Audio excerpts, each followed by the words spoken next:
ये भारत सरकार की नाकामी है कि एक ऐसी लेडी जो पाकिस्तानी है, आप उनका मनोबल बढ़ा रहे हैं आप जी कि आप इलीगल तरीके से आप आइए और आपको पनाह मिल जाएगी, वहां आप सोशल मीडिया यूज करिए और क्या बातें हैं और कौन सी बातें आप कहां तक किस कोड वर्ड में कैसे किसी एक कंट्री से दूसरी कंट्री तक पहुंचाना, ये भी आप बड़े बखूबी तरीके से कर सकते हैं। Very true. ऐसे ही लोग हैं जो स्लीपर सेल बन करके बैठे हैं। कुछ भी हो, हम पाकिस्तान को अब नहीं बख्शते। कोर्ट सहारा दे नहीं सकती है।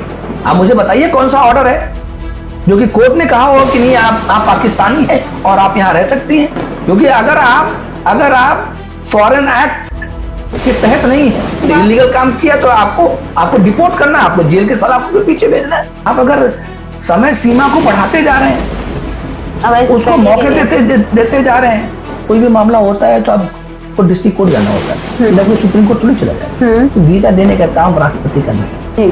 अगर आप ये कह दें कि पाकिस्तान जाएगी तो मार दी जाएगी, ये पाकिस्तान का काम है, उसका मैटर है, ये पाकिस्तान का मैटर है। सरकार अगर इतने दिन तक उसको पनाह दे करके रखी है, मुझे लगता है पाकिस्तान की सरकार भी। नमस्कार, स्वागत है आप सभी का बजाते रहो भारत न्यूज में। मेरा नाम है श्रावणी मिश्रा।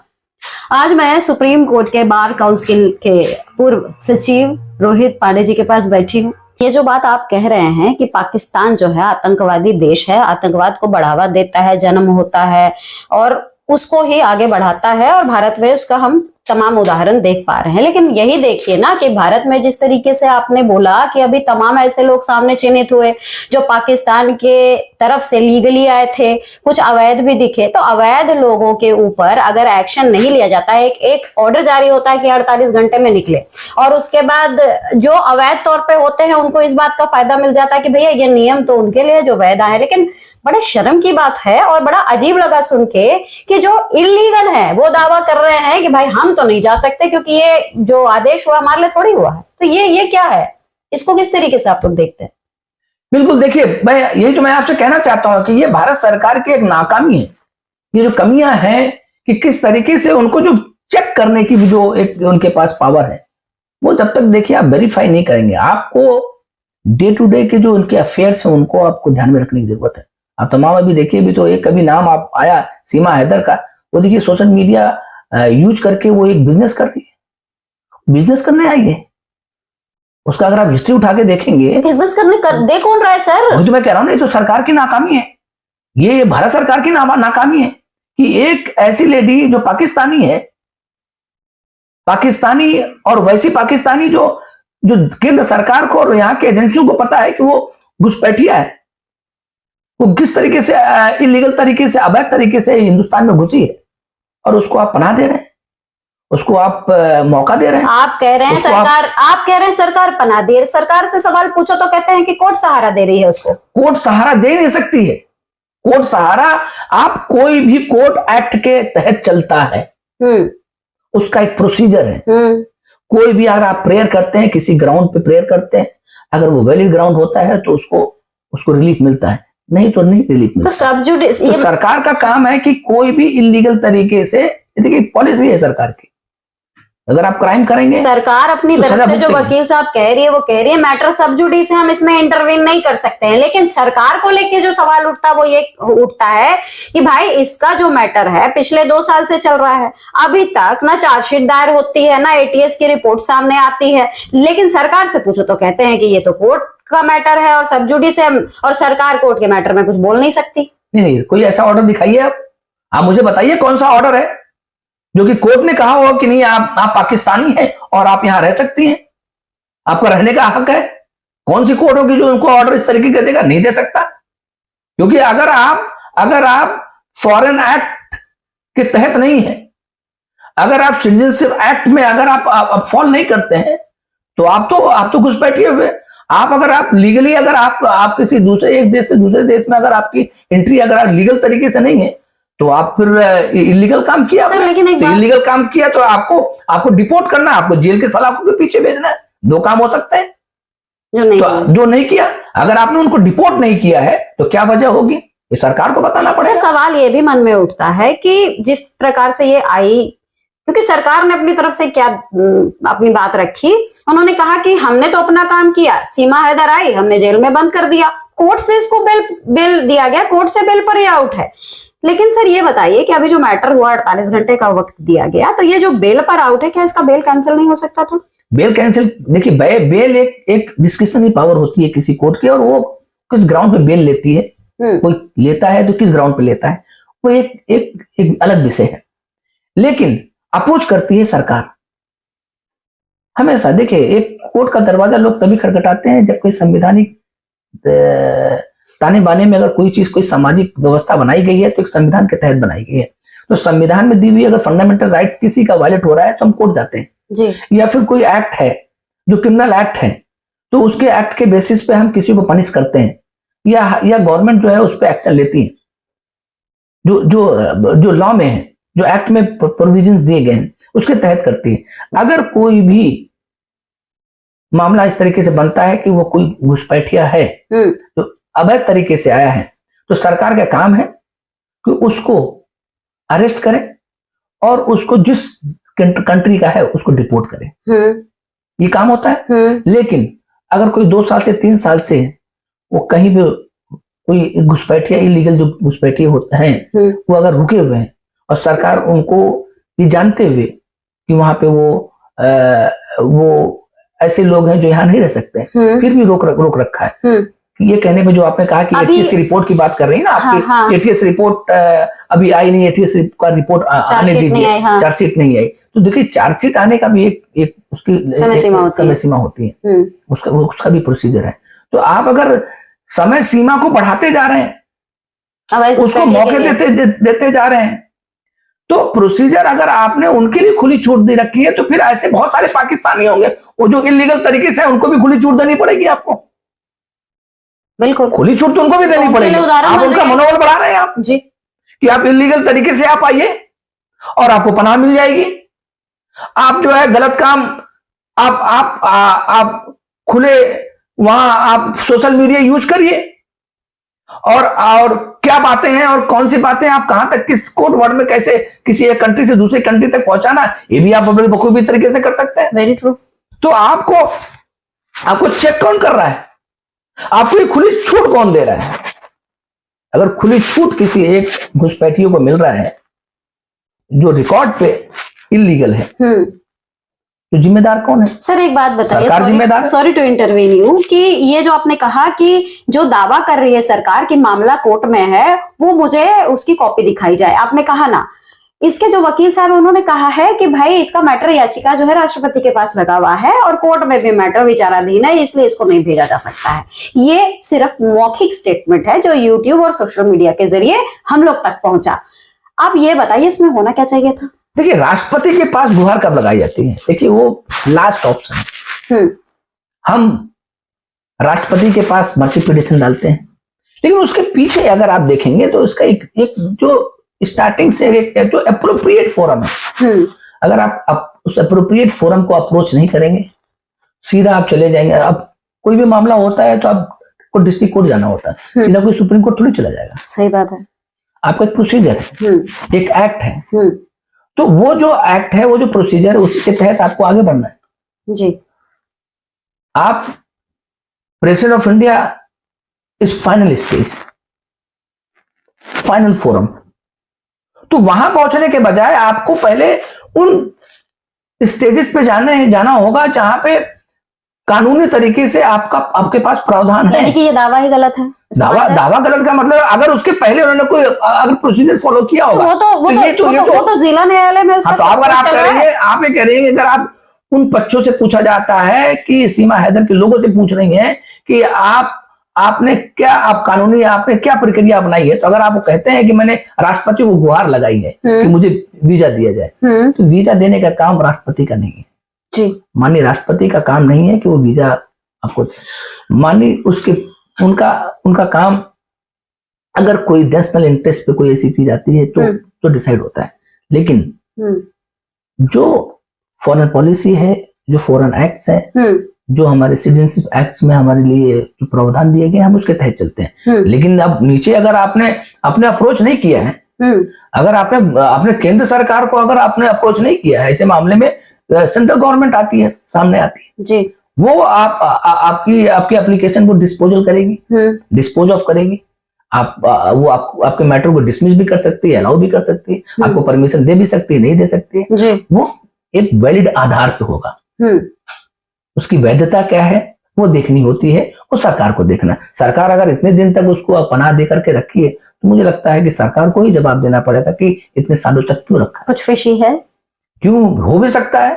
देखिए स्लीपर सेल तो ही होते हैं, कोई ना कोई टारगेट होता है इनका, कोई ना कोई बहाना होता है। लेकिन सर ये जब आई तो उस वक्त इसने पाकिस्तान मुर्दाबाद के नारे लगाए, हिंदुस्तान जिंदाबाद के नारे लगाए, जय श्री राम, ये बोलना कि मैंने अपना वो धर्म भी परिवर्तित कर लिया है, मैं मुसलमान से हिंदू हो गई, सारी बातें उसने कही। तो ये कहते हैं जो इसके वकील है वो कहते हैं कि हमने राष्ट्रपति के पास एक दया याचिका भी लगाई है कि भाई ये पाकिस्तान जाएगी तो इसको मार दिया जाएगा, इसकी हत्या कर दी जाएगी, इसलिए इसको ना भेजा जाए। तो इस तरह के केस में क्या ये उदाहरण नहीं दिया जा रहा है? क्योंकि कई बार हमने सीमा हैदर को भी सोशल मीडिया के जरिए ये बोलते हुए देखा कि पाकिस्तान की महिलाओं तुम लोग वहां क्या कर रही हो, भारत आ जाओ, यहाँ बहुत अच्छे पति मिलते हैं और यहाँ पर सारी चीजें व्यवस्थित है, यहाँ कोई दिक्कत नहीं होती है। तो क्या इस तरह की बातें रखने से क्या कहीं 1% भी चांस है कि राष्ट्रपति साहिबा कहें कि हाँ जी इसको मार दिया जाएगा, इसको रहने देना चाहिए? नहीं, देखिए ये किसी एक नागरिक की सुरक्षा एक सरकार की होती है, एक उस देश की होती है। अगर ये पाकिस्तान की बेटी है तो पाकिस्तान की सरकार की ड्यूटी है कि उसको सुरक्षित रखे जी। अगर आप ये कह दें कि पाकिस्तान जाएगी तो मार दी जाएगी, ये पाकिस्तान का काम है, उसका मैटर है, ये पाकिस्तान का मैटर है, ये हिंदुस्तान का मैटर नहीं है। आप गलत तरीके से आइए, आप आइए कानूनी तरीके से, आप आइए, आपका स्वागत है। आप यहाँ के कन्विंस करिए, आप बताइए कि आप यहाँ की नागरिकता लेना चाहती हो तो आप आइए, हमारे प्रोसीजर को फॉलो करिए। आप अगर आपको वीजा चाहिए तो आपका उसका एक प्रोसीजर अलग है, अगर नागरिकता चाहिए उसका प्रोसीजर अलग है, आपको कोई एक्सटेंशन चाहिए तो उसका प्रोसीजर अलग है। लेकिन इलीगल तरीके से अगर आप घुसपैठ करेंगे तो आप बर्दाश्त नहीं किया जाएगा। लेकिन साहब कहीं ना कहीं ये जो मैटर सामने आया है उसके बाद एक महिला जो पाकिस्तानी है वो कहीं ना कहीं ये ऐसा नहीं दिखती है कि पूरे हमारे देश के नियम कानून अदालतों सबको अंगूठा दिखा रही, क्योंकि सूत भर भी इसके खिलाफ कुछ नहीं हुआ।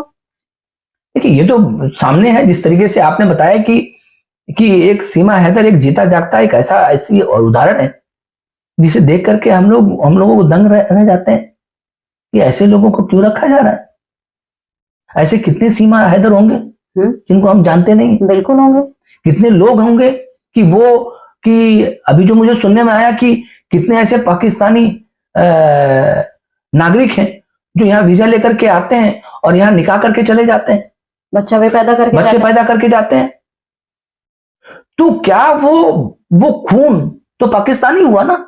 बिल्कुल हुआ।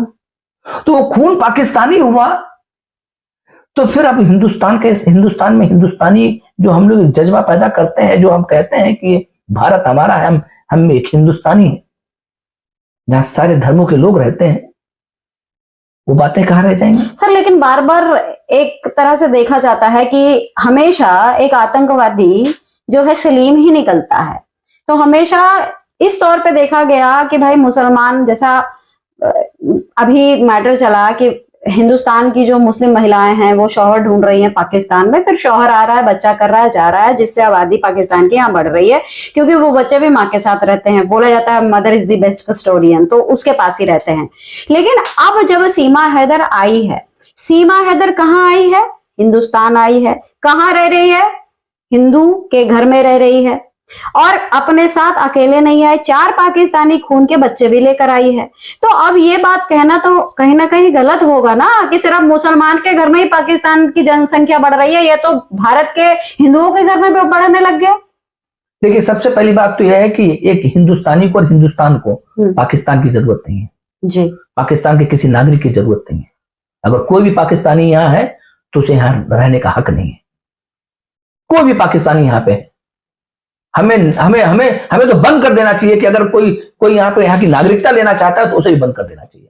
कोई यहाँ का वीजा मांगता है तो उसके लिए बंद कर देना चाहिए। भारत सरकार को अगर इस पे स्टिक नहीं होगी, ये फ्यूचर की बात बता रहा हूं आपको, ये अभी की बात नहीं कि आज पहलगाम हुआ, ऐसे कई मामले होने वाले हैं। आतंकी को खुला छूट दे रखी थी आपने, आज देखिए धर्म के नाम पे उन 26 बेगुनाह लोगों की मौत हुई है। आज भी हम झेल रहे हैं उन पाकिस्तानियों की हरकतें और उनकी करतूतें से। आज भी हम हिंदुस्तान में जो पाकिस्तान के पाकिस्तानी यहाँ पे पनाह लेकर के और छुपे हुए हैं, उनको निकाल फेंकने की जरूरत है। डर है हमें तो डर है कि हमारे बच्चों और हमें खुद अपने आप में डरने लगना। जिस तरीके से पहलगाम का एक मामला है जो आतंकी मामला हुआ, तो ये स्लीपर सेल क्यों नहीं है? कितने स्लीपर सेल्स हैं? लोग यहाँ आकर के निकाह करके जाते हैं, तो क्या लोग यहाँ जाते हैं।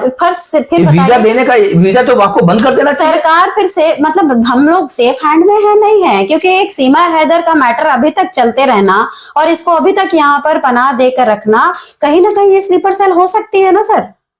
अगर ये तो उनकी खुफिया एजेंसी बताएगी, ये तो एटीएस बताएंगे, ये तो केंद्र सरकार बताएगी। बता कहाँ रही है पिछले 2 साल से? 2 साल से नहीं बता रहे, तो इसका मतलब है कि आपने उसको खुली छूट दी है। एक महिला जो पाकिस्तानी है, अवैध तरीके से आई है, वो सारे सोशल मीडिया को, सिस्टम को यूज कर रही है। वो कहां पे, क्योंकि वो देखिए सोशल मीडिया तो आप ऐसा तो नहीं, कोई रिस्ट्रिक्शन तो है नहीं, कोई नहीं है, कोई दुनिया देख रही है, एवरीवन कैन सी, पूरी दुनिया देख रही है। क्या मैसेज किस माध्यम से पहुंचाना चाहते हैं आप पहुंचा सकते हैं। आप कोई भी मैसेज किसी को भी आप किस माध्यम से पहुंचाना चाहते हैं, आप दिखाना चाहते हैं, आपने उसको नजरबंद क्यों नहीं किया? ये जानते हुए कि कुछ भी हो सकता है, ये जानते हुए कि देश जो राष्ट्र की सुरक्षा है उसमें सेंध मारी जा रही है, सेंध मारना, इसके चांसेस बढ़ेंगे कि नहीं बढ़ेंगे? उसको तो अपने अवसर दे दिया, उसको तो अपने मौका दे दिया। तो उसको मौका किसी को आप देंगे तो वो तो अंजाम जैसे पहलगाम का हुआ वैसे होगा। सर, तो इसके मैटर पर विराम कैसे लगे? अगर सरकार कुछ नहीं कर रही है तो क्या करना चाहिए, क्या होना चाहिए? क्योंकि भारत का तो हर नागरिक ही जागरूक है, वो बार बार डिमांड कर रहा है। आज आपकी खबर जो लोग देख रहे हैं उनके मन में यही कौतूहल मच रही होगी कि सवाल जवाब करने के लिए तो तमाम लोग आए हैं, हर क्षेत्र से आए हैं, चाहे वो लॉर्ड्स हों, चाहे वो पुलिसिया विभाग से जुड़े लोग हों या फिर सनातन धर्म से जुड़े लोग हों, बहुत सारे लोग आए, लेकिन सिर्फ बातचीत से निवारण तो नहीं मिल रहा ना सर। बिल्कुल। देखिए, अब जब सरकारें फेल हो जाती हैं तो कोर्ट का दरवाजा खटखटाते हैं हम लोग। ये देखिए, एक संवैधानिक, जब आप सुरक्षित नहीं होते हैं, जब आप सुरक्षा महसूस करते हैं, देखिए नेशनल सिक्योरिटी है हमारी, अगर उसमें कहीं कोई सेल डाल रहा है, उसमें कहीं भारी चूक हो रही है। आज भारी चूक हुई थी ना भैया, सरकार भी मान रही है कि हमारी भारी चूक हुई, इस वजह से आतंकी हमले हुए, पहलगाम में हुए, कितने लोग मरे। चूक नहीं तो क्या थी जी भाई, एक भारी चूक की वजह से हुआ कि अंदर कैसे घुसे, वो इतने जंगलों के रास्ते से आकर के पहलगाम में घुस के उन लोगों को मारना ये छोटी बात नहीं थी ना जी। खुफिया एजेंसी कहाँ थे? लेकिन ये ऐसे ही लोग हैं जो स्लीपर सेल बन करके बैठे हैं, ऐसे ही लोग हैं जो कहीं न कहीं किसी न किसी कोड वर्ड में या कोई माध्यम ढूंढ करके कोई मैसेज कन्वे करते हैं। ये मनोबल कैसे मिला उसको? कौन लोग थे इसके पीछे? वहां तक पहुंचा कैसे? वो कौन?